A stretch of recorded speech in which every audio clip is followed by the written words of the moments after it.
अस्सलाम वालेकुम नाजरीन, मैं हूं मुनीज़े जहांगीर और आप देख रहे हैं प्रोग्राम स्पॉटलाइट। नाजरीन, ईद उल अज़हा के मौके पर काबुल में एक हमला हुआ और अस्क्रियत पसंदों ने सदारती महल के करीब सफारती इलाके में रॉकेट फायर किए। अफगान सदर उस वक्त ईद के मौके पर खिताब कर रहे थे जो लाइव नशर हो रहा था, ताहम उन्होंने अपना खिताब जारी रखा। अफगान हुकूमत ने 2 रोज पहले ऐलान किया था कि हुकूमत ईद उल फितर की तरह ईद उल अज़हा पर भी जंग बंदी चाहती है, लेकिन दहशतगर्दों का रद्द अमल ये था।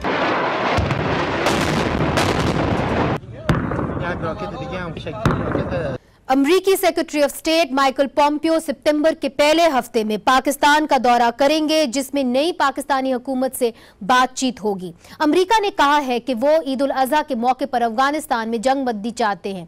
तवक्को है कि secretary of state Pompeo Afghanistan में देरपा अमन लाने के लिए पाकिस्तान की मदद पर जोर देंगे।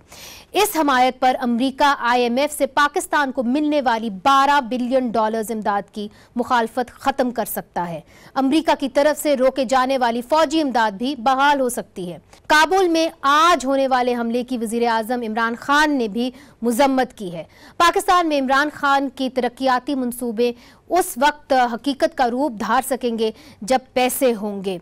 इस वक्त पाकिस्तान के पास ज़र मुबादला के ज़खायर $9.5 बिलियन हैं, जिनसे सिर्फ 2 माह का इंपोर्ट्स का बिल ही अदा हो पाएगा। अगर बाहर से पैसे नहीं आएंगे तो कहां से आएंगे? इस सूरत हाल में क्या हमारे पास कोई रास्ता नहीं है सवाए के बैनुल अक़वामी कम्युनिटी के साथ ताउन करें और अफगानिस्तान में अमन के लिए तालिबान को रजामंद करें? खारजा पॉलिसी और मईशत एक दूसरे से मुंसलिक है। इधर हमारे साथ इस्लामाबाद में मौजूद हैं सेनेटर जावेद अब्बासी साहब, मुस्लिम लीग नून की नुमाइंदगी कर रहे हैं। कराची से हमारे साथ हैं पाकिस्तान पीपल्स पार्टी की शाजिया मरी साहिबा, सेनेटर नुमान वजीर खटक तहरीक इंसाफ से हमें ज्वाइन कर रहे हैं पेशावर से, और राशिद रहमान साहब लाहौर से हमें ज्वाइन कर रहे हैं, तज्जियाकार हैं, कॉलम निगार हैं और डेली टाइम्स के फॉर्मर एडिटर हैं। सबसे पहले नुमान वजीर साहब, आपसे मैं शुरू करती हूँ। आप पेशावर बैठे हुए हैं, आप मेरे से बेहतर जानते हैं कि जो एक खारजा पॉलिसी है और मईशत है पाकिस्तान की मुंसलिक है, तो अगर वहाँ पे हालात ठीक नहीं होते अफ़गानिस्तान में, हम अपना रोल अदा नहीं करते, तो आपको लगता है कि बैनुल अक़वामी सतह के ऊपर हमें लोन्स लेना और ज़्यादा मुश्किल हो जाएगा? Thank you Muniza. ठीक कह रही हैं आप कि हम जो खैबर पख्तूनख्वा में हम सबसे ज़्यादा अफेक्टेड रहे हैं इस टेररिज्म की वजह से और जो अफगान में वॉर होती है, लेकिन अब हमारा जो PTI के स्टैंड है, सब जो चीज़ कहते हैं कि सबसे पहले पाकिस्तान के पाकिस्तान का हम इंटरेस्ट सबसे पहले देखेंगे, उसको देखते हुए फिर आगे बात करेंगे। और साथ ही साथ हम जितनी भी इंटरनेशनल लोग हैं उनको भी इन्वॉल्व करेंगे, लेकिन उससे ज़्यादा हम पाकिस्तान में जो लॉ इन्फोर्समेंट एजेंसीज हैं, जो भी लोग हैं, उनके साथ मिलकर फॉरेन ऑफिस में बैठकर अपना फॉरेन पॉलिसी बनाएंगे। अनफॉर्चुनेटली मैंने सेनेट में भी बात पहले बहुत दफ़ा उठाई कि पाकिस्तान की फॉरेन पॉलिसी फॉरेन ऑफिस में बनती नहीं थी, वो कहीं और बनती थी, कहीं और से आती थी, और ये सारा कुछ जो था वो कहाँ बनती थी? बेसिकली क्योंकि फॉरेन ऑफिस, सीधी बात करता हूँ आपको, जो फॉरेन ऑफिस का काम था वो फॉरेन ऑफिस वो काम करती नहीं थी, वो बनती थी मिलिट्री GHQ में या कहीं और जो हमारी अदारे हैं उधर बनती थी। उधर से हमें आ जाता था कि पॉलिसी की उन्होंने नहीं बनाई होती थी, वी वर जस्ट फॉलोइंग दो स्टेप्स जो उन्होंने बोला था उस तरह कर। अब इस तरह नहीं होगा, अब हम जो फॉरेन ऑफिस के लोगों को भी इन्वॉल्व करेंगे, जो हमारी एजेंसीज हैं उनको भी इन्वॉल्व करेंगे, जो हमारे इंटरनेशनल हमारे जो फ्रेंडली कंट्रीज हैं उनको भी इन्वॉल्व करेंगे, और अपना इंटरेस्ट देखते हुए, अपना मुस्तकबिल देखते हुए, अपनी इकोनॉमी को देखते हुए, look east look west, long term की पॉलिसी क्या होगी कि 15-20 साल बाद आप पाकिस्तान किधर देखना चाहते हैं। अब्बासी साहब, आपकी हुकूमत ने फिर ये जुर्रत क्यों नहीं की कि फॉरेन ऑफिस में ही वो फॉरेन पॉलिसी बनाते बजाय कि वो GHQ से डिक्टेशन लेते? बिस्मिल्लाहिर्रहमानिर्रहीम, बहुत शुक्रिया। आज जो अटैक हुआ अफगानिस्तान के अंदर, स्पेशली रेजिडेंशियल पैलेस में जब प्रेसिडेंट तकरीर कर रहे थे उसके ऊपर जोर मजम्मत करते हैं। नुमान वजीर साहब ने एक नया इशू खड़ा कर दिया है और इन्होंने कहा कि ये पॉलिसी जो है ये आर्मी या फौज पाकिस्तान बनाती है, फॉरेन पॉलिसी वहाँ बनती रही है। एक दूसरे मेहरबानी करके क्लियर करेंगे ये बात इन्हें कहाँ से पता चली? हमें तो आज तक इस बात का इल्म नहीं था। हमने तो ये बात इल्म का ज़रूर था कि जब भी आप कोई पॉलिसी बनाते हैं तो आप तमाम स्टेक होल्डर्स को साथ बैठाते हैं मेरे नॉलेज में तो कभी नहीं आया कि हमें GHQ ने कहा हो कि जी ये पॉलिसी आपने करनी है और ये आप पॉलिसी नहीं करनी है, और फॉरेन ऑफिस को उन्होंने कभी रोका हो। और हमारी हुकूमत बिल्कुल, जब से हमारे फॉरेन मिनिस्टर थे, पहले प्राइम मिनिस्टर साहब के पास था, हम बिल्कुल आजादाना तौर पर अपनी पॉलिसी बनाते थे। अब पॉलिसी कोई भी बनाते हैं किसी मुल्क के बारे में तो आप पूछ लेते हैं। आप जरूर तमाम स्टेक होल्डर को साथ रखते हैं, उनसे पूछते हैं, उनके इनपुट लेते हैं, लेकिन ये कह रहे हैं अगर जिस तरह वो कह रहे हैं कि नहीं वो पॉलिसी GHQ में बनती थी तो ये तो इन्फॉर्मेशन इनके पास होगी। देखिए जी, मैं आपका जो पिछले 5 साल जो PMLN की हुकूमत थी उसके अंदर तो आपका फॉरेन मिनिस्टर ही नहीं था। आखिरी दिनों में फॉरेन मिनिस्टर आया, वो prime minister acting foreign minister था, क्या कर सकता था। And let us call a spade a spade. Foreign policy में इसको नहीं कहता कि आप stop gap major fire fighting करेंगे, अभी ये हो गया, अभी ये कर दिया, अभी लुक ईस्ट हो गया, अब चाइना हो गया, अब आपने अमेरिकन के साथ शुरू हो गया, अब छोड़कर रशियन के साथ शुरू हो गए, अब हम रशियन के साथ लगे हुए। Where is your that long term 30 years, 40 years, 50 years foreign policy जिसके अंदर आपने इकोनॉमी को रोजगार प्रोवाइड करने को सबको नजर में रखते हुए आपने एक पॉलिसी बनाई। वो डॉक्यूमेंट मैंने सेनेट में भी मांगा, that document is not available. वो डॉक्यूमेंट हम बनाना चाहते हैं जो हम आपका 30-40 साल की पॉलिसी क्या होगी। ये जो बात है ना, ये बिल्कुल फेयर इसलिए नहीं है कि ये कोई डॉक्यूमेंट ऐसा नहीं होता कि आप लिख के रखते हैं। ये चीजें जब इंसिडेंट होते हैं, इवेंट्स के साथ चीजें पॉलिसी बदलती हैं। पिछले आपने 3-4 सालों में देखा, स्पेशली आखिरी 2 सालों में देख लिया कि जब दुनिया के बारे में, पाकिस्तान के बारे में ये कहा जाता था कि ये तो बिल्कुल आइसोलेटेड हो गया, अकेले रह गए, आपने देखा कि चाइना से लेकर कौन सा मुल्क पाकिस्तान के साथ हर मामले पे भी पाकिस्तान के साथ खड़ा नहीं रहा। और पहली दफा हमने अमेरिकन को यहाँ बैठ के कहा है कि हम आपके साथ काम करने के लिए तैयार, लेकर बराबरी की सतह पर करेंगे। मगर राशिद रहमान साहब, आप इस मामले को कैसे देखते हैं? क्या इनके पास भी वो अथॉरिटी होगी कि ये फॉरेन पॉलिसी फॉरेन ऑफिस में ही बनाए? देखिए, माजरत के साथ इस बहस से कुछ हासिल नहीं होगा कि फॉरेन ऑफिस में पॉलिसी बनती है या GHQ में। ये कोई फिजिकल लोकेशन की बहस नहीं है। बहस होनी चाहिए अगर तो ये होनी चाहिए कि मिलिट्री का असर रसूख कितना है फॉरेन पॉलिसी पर। असल बात यह है। और जहाँ तक अफ़गानिस्तान का ताल्लुक़ है, और माजरत के साथ मैं ये भी कहूँगा कि हिंदुस्तान का ताल्लुक़ है, तो वहाँ आर्मी की जो इनपुट है, मिलिट्री की जो इनपुट है, वो रिवायती तौर पर हमेशा समझी जाती है कि वो किसी भी हुकूमत के लिए एक तरजीहात में शामिल होती है। और ये भी हमने देखा माजी में कि अगर उन तरजीहात के ख़िलाफ़ कोई सिविलियन इलेक्टेड गवर्नमेंट जाने की कोशिश करती है तो वो समझा जाता है कि वो कोई रेड लाइंस क्रॉस कर रही है, और उसके नताइज जो हैं वो भी हमारे सामने हैं माजी में कि फिर उस हुकूमत की मुश्किलात जो हैं उसमें बढ़ावा हो जाता है।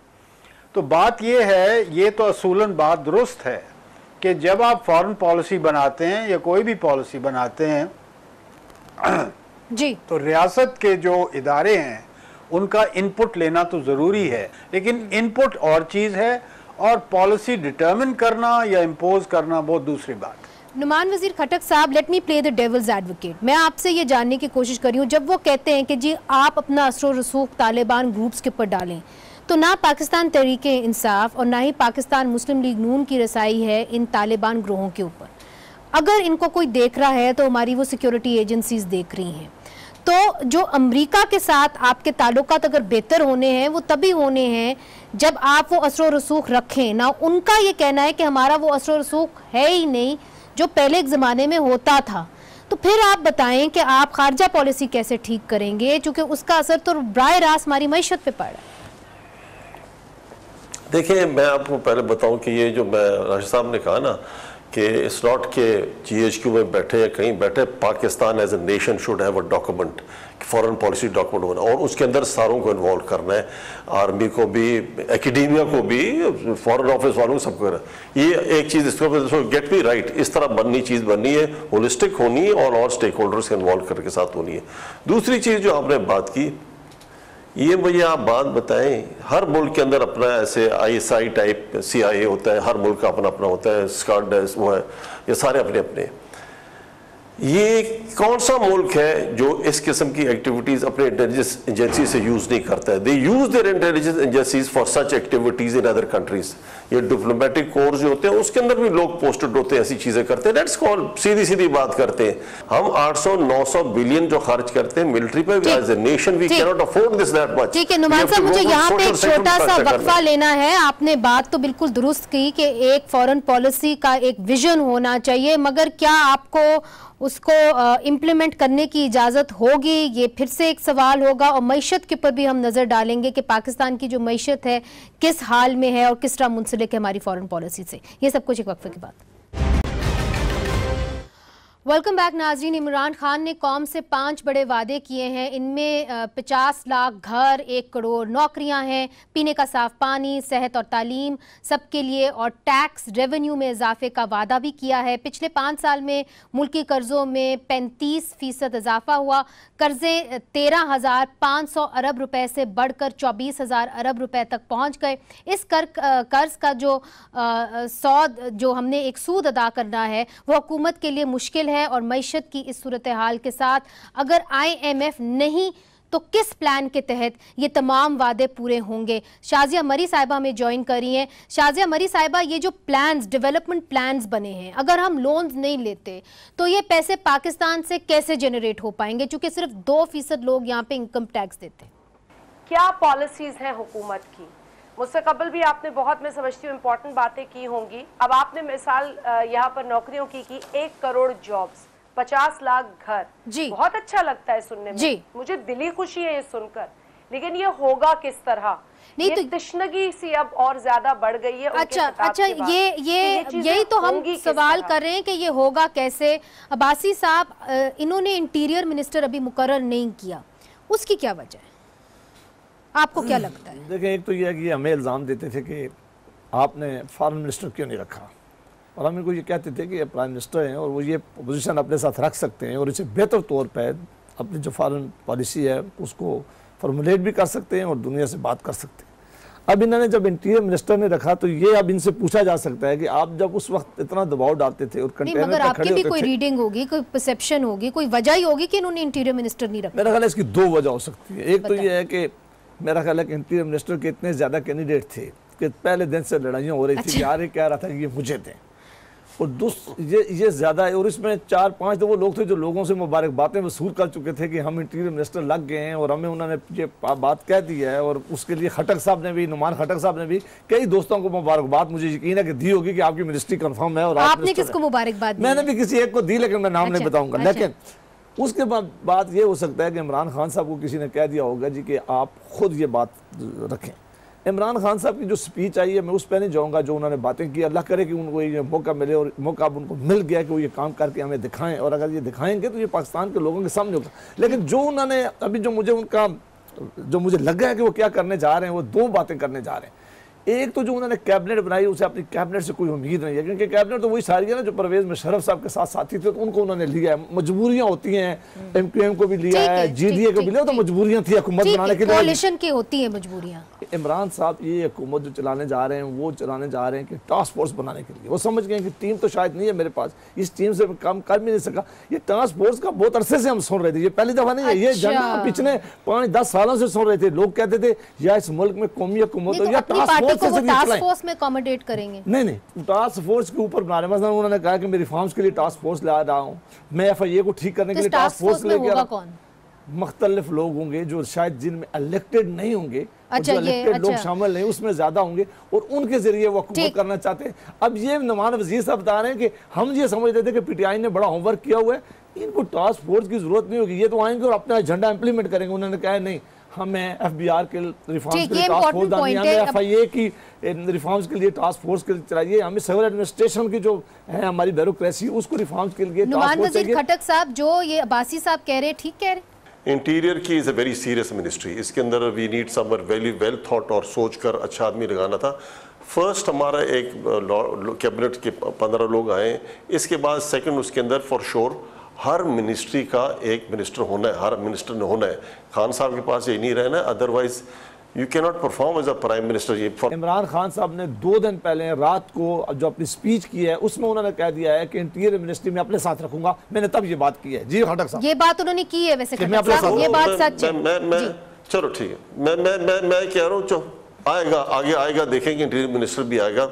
आई can tell you task force के बारे में बताएं, जो टास्क फोर्स बनी जाएगी।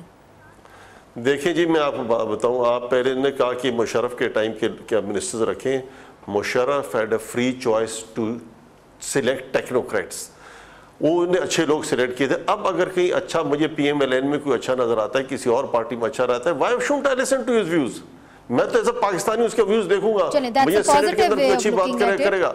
हमने ये टास्क फोर्स इसलिए बनाई ना कि आप parliamentarians normally are not very इतने प्रोफेशनली साउंड नहीं होते हैं। अगर आपने मुल्क को ठीक करना है तो आपने ऐसे एडवाइजर्स, ऐसे टेक्नोक्रेट्स को लेने ऑन बोर्ड, ऐसे टास्क फोर्स पर उन्होंने आना है। नुमान साहब, आपने अहम बात की है। राशिद साहब, आप इस मामले को कैसे देखते हैं कि जी ठीक है, इसको पॉजिटिवली भी देखना चाहिए कि जिसकी जहां एक्सपर्टीज है उसको वहां लिया जाए, जरूरी नहीं कि हर पार्लियामेंटेरियन जो है उसको उसके ऊपर एक्सपर्टीज हो। ये बात असूलन तो ठीक है, लेकिन मेरा ख्याल में कि थोड़ी सी रिजर्वेशन इस बात पर है कि अच्छे अच्छे टेक्नोक्रेट्स जो हैं वो जब किसी मिलिट्री डिक्टेटर की हुकूमत में शामिल हो जाते हैं तो, और बाद में फिर वो यानी जमहूरी सियासत में शामिल होकर किसी न किसी पार्टी के प्लेटफॉर्म से कैबिनेट में आते हैं, तो थोड़ी सी रिजर्वेशन रहती है। इसलिए कि जमहूरियत की जो लड़ाई है पाकिस्तान में, उसको अब 70 साल होने लगे हैं और ये लड़ाई अभी ख़त्म नहीं हुई। जमहूरियत अभी तक उस तरह से मजबूत नहीं हुई जिसकी ख्वाहिश मैं समझता हूँ हर सेंसिबल बंदा जो है पाकिस्तान में चाहता है। लेकिन जब ऐसे लोग आप इंडक्ट करते हैं तो ज़रूर थोड़ी सी वो काविश या कोशिश जो है जमहूरियत को कंसोलिडेट करने की, लगता है कि उसको धक्का लगा है। लेकिन चलें, अगर माजी को भुला भी दिया जाए, क्योंकि यहाँ अगर इस तरह हम करने लगे तो बहुत से लोग डिस्क्वालीफाई हो जाएंगे, लेकिन अगर उसको भुला भी दिया जाए और अगर सही लोग सही जगह लगा दिए जाएं तो ज़ाहिर है हुकूमत की उसमें उसकी हिम्मत बढ़ेगी और उसकी मदद होगी। मुझे छोटा सा वक्फा लेना है, मगर सवाल ये है कि जिस तरह के अब्बासी साहब ने एक खदशा जाहिर किया है कि शायद हुकूमत टास्क फोर्स के ज़रिए भी चलना शुरू हो जाए, इस पे हमने बात करनी है, क्योंकि जो मुशीर भी अभी अपॉइंट हुए हैं उसके पर भी लोग बहुत तंकीद करें। इस पे बात करेंगे वक्फे के बाद। वेलकम बैक नाजरीन।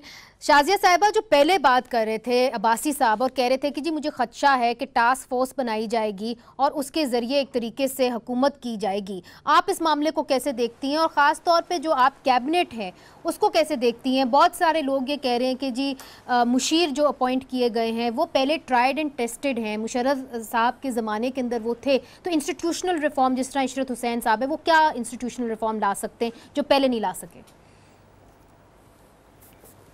देखिए मनीषा, इससे पहले जो बात की गई थी आप यहाँ पर मैं सुन रही थी कि टेक्नोक्रेट्स के हवाले से जो बात की गई थी और आपने एक्सपर्टीज़ की बात की थी कि एक्सपर्टीज़ होनी चाहिए। देखिए, एक सियासतदान की सबसे बड़ी एक्सपर्टी ये है कि वो आवाम का नुमाइंदा है, आवाम की रिप्रेजेंटेशन किस तरह होती है उन ऐवानों में जहाँ पर आवाम उन्हें वोट डालकर, वोट देकर कामयाब करके भेजती है, और सबसे इम्पॉर्टेंट लेजिस्लेशन का जो काम है वो किस तरीके से किया जाता है। अब एक्सपर्टीज, अब आप ये कहें कि अगर डॉक्टर है तो वही हेल्थ मिनिस्टर बन सकता है, अगर किसी का ताल्लुक एजुकेशन से है तो वही एजुकेशन मिनिस्ट्री, इसी तरह लॉ दीगर, तो ये टेक्नोक्रेट्स की हुकूमतों में तो होता होगा या डिक्टेटर के ज़माने में तो होता होगा, लेकिन अवामी हुकूमतों में ये सिलसिला नहीं हुआ करता। एक्सपर्टीज सबसे बड़ी है how you represent your people and how well you do it, और यही मसला है मुशर्रफ के दौर के। चाहे आप अभी तारीफ की गई थी, मेरा ख्याल है PTI के थे वो जो तारीफ कर रहे थे, देखिए मुशर्रफ के दौर के आप हीरे भी गिनवा देंगे हमें तो वो डिक्टेटरशिप थी। डिक्टेटरशिप ने बहुत चीज़ें इम्पोज की।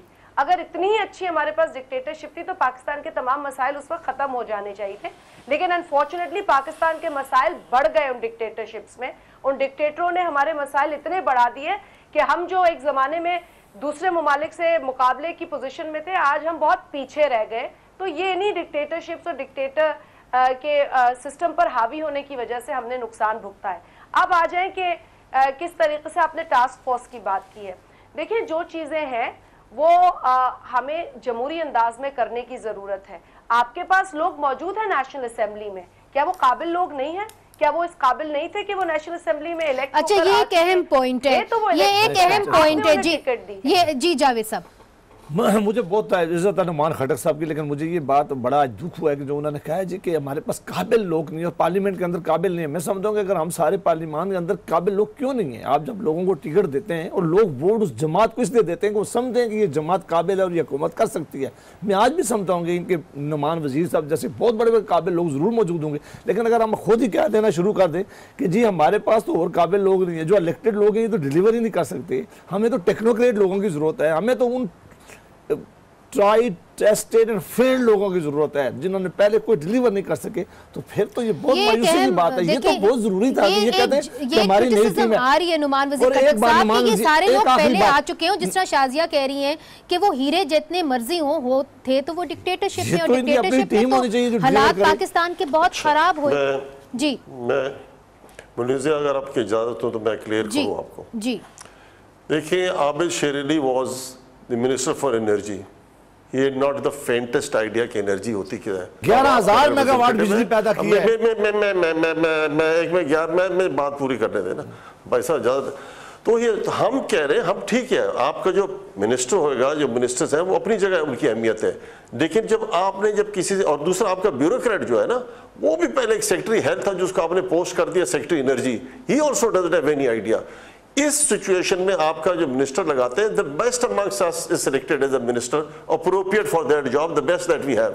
और बेशक मैं आज की गारंटी कर सकता हूं, हमने जितने मिनिस्टर भी सिलेक्ट किए वो पीएमएलएन के मिनिस्टर से बेहतर ही होंगे सारे आपको।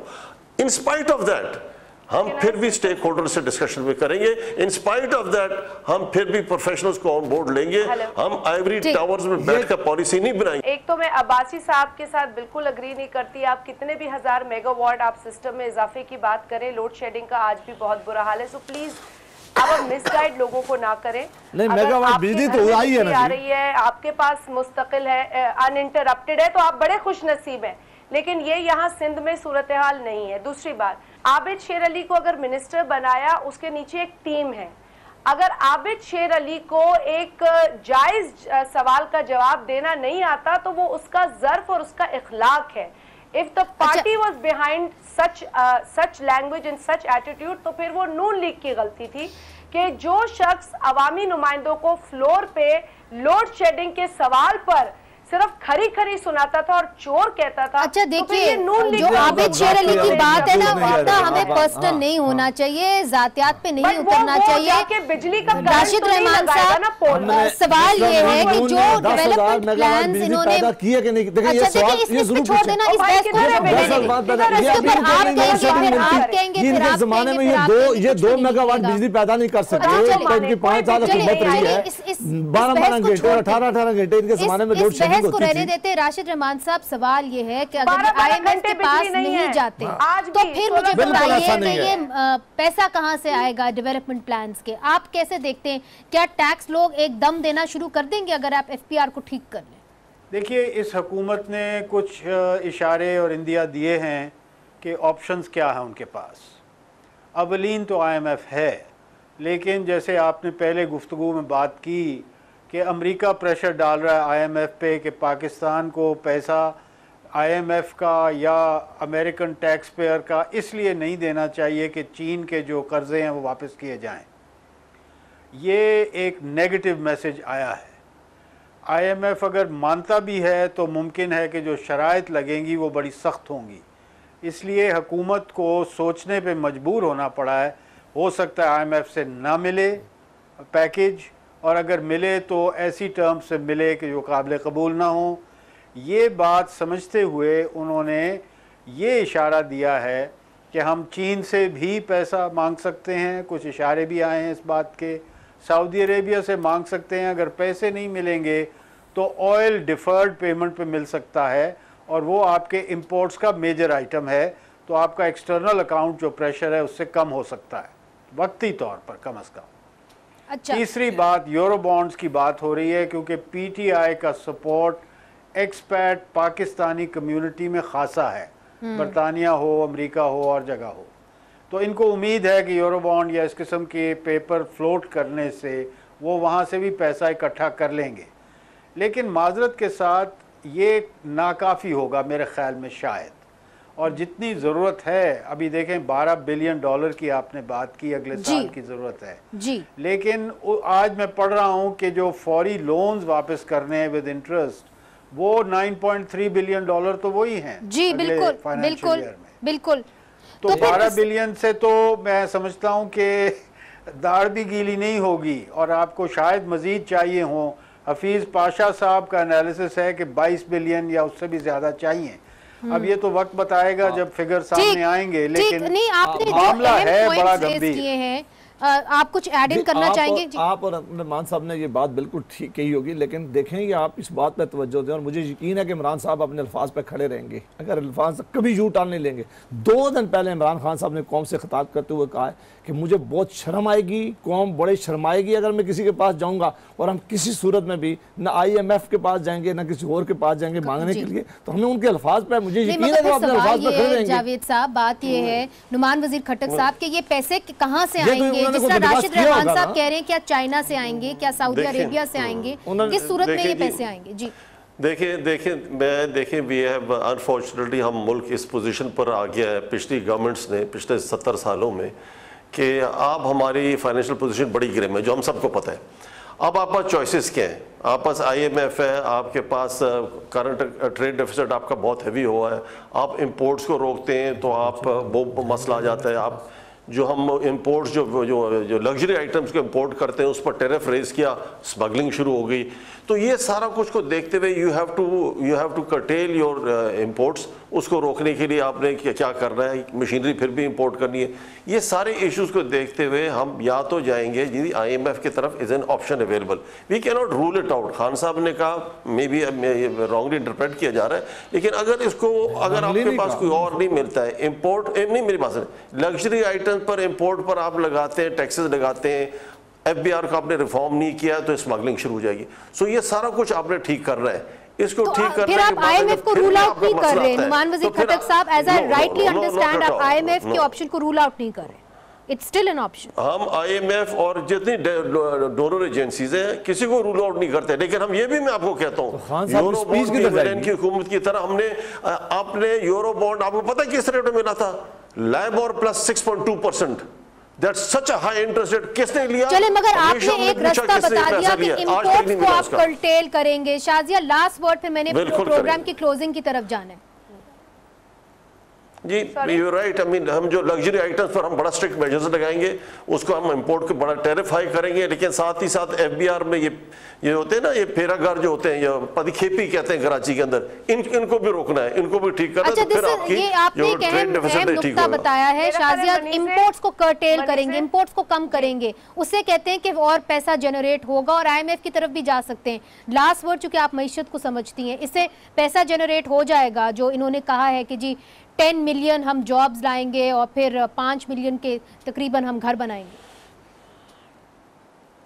मनीषा, एक्चुअली खान साहब ने जो अपना एड्रेस किया बतौर प्राइम मिनिस्टर के, और उसमें यही तशनगी सबसे ज़्यादा एरियाज में रही है, क्योंकि उन्होंने रोड मैप नहीं बताया। अब अगर आप यहाँ बैठ के और अगर आप ये सारा रोड मैप वो बता देते ना, तो शायद आप और मैं या आप PTI से किसी को और तकलीफ दे के इतना ज्यादा कुरेदने की हमें जरूरत ना पड़ती कि भाई आखिर होगा क्या। आप हमें स्टेप्स बताते, आप हमें बताते वे फॉरवर्ड। अब आपने बता दिया हमें, जो ज्यादातर आपने फोकसेस किए जिन सब्जेक्ट्स पे, वो डिवॉल्व सब्जेक्ट्स थे, वो सूबों के पास है। आपने फोकस इस बात तक पे नहीं किया कि आप इंटरनेशनली अपनी परसेप्शन को बेहतर कैसे करेंगे। जो दहशतगर्दी से, एक्सट्रीमिज्म से पाकिस्तान का नाम जोड़ा जाता है, डिस्पाइट ऑल द सैक्रिफाइसेस जो हमने दी हैं, आप उसको कैसे बेहतर करेंगे। एनर्जी क्राइसिस पर उस तरह से बात नहीं हुई जो होनी चाहिए थी। फॉरेन रिलेशंस पे उस तरह से बात नहीं हुई जो होनी चाहिए थी। आपने तालीम को, सेहत को जरूर टच किया, ये बुनियादी मसाइल है, लेकिन इस वक्त इसके जो इख्तियारात हैं वो सूबों के पास है। ये तशनगी खान साहब के एड्रेस में इतनी ज्यादा है कि आज हम सोच रहे हैं कि आगे किस तरह, अब आपने कहा इंपोर्ट्स की और एक्सपोर्ट्स की, ये बताते ना, वो बताते कि किस तरह ट्रेड को बैलेंस करेंगे, बताया जाता। मगर अब हमें ये बताया जा रहा है। शाजिया मरीज साहब बहुत बहुत शुक्रिया, हमारे प्रोग्राम का वक्त जो है वो बिल्कुल खत्म हो गया है। शाजिया साहिबा बहुत बहुत शुक्रिया, राशिद रहमान साहब, नुमान वजीर खटक साहब, अब्बासी साहब, आप सबका बहुत बहुत शुक्रिया। तो नाजरीन, ऐसा लग रहा है कि आगे जाके शायद पाकिस्तान तहरीक इंसाफ की जो हुकूमत है वो वाजे कर दे कि उनका जो रोड मैप है वो क्या होगा। तब तक अभी एक तरीके से तशनगी है, अभाम है। नाजरीन, आप सबको बहुत ईद मुबारक हो। आज के लिए इजाज़त दीजिए, खुदा हाफिज़।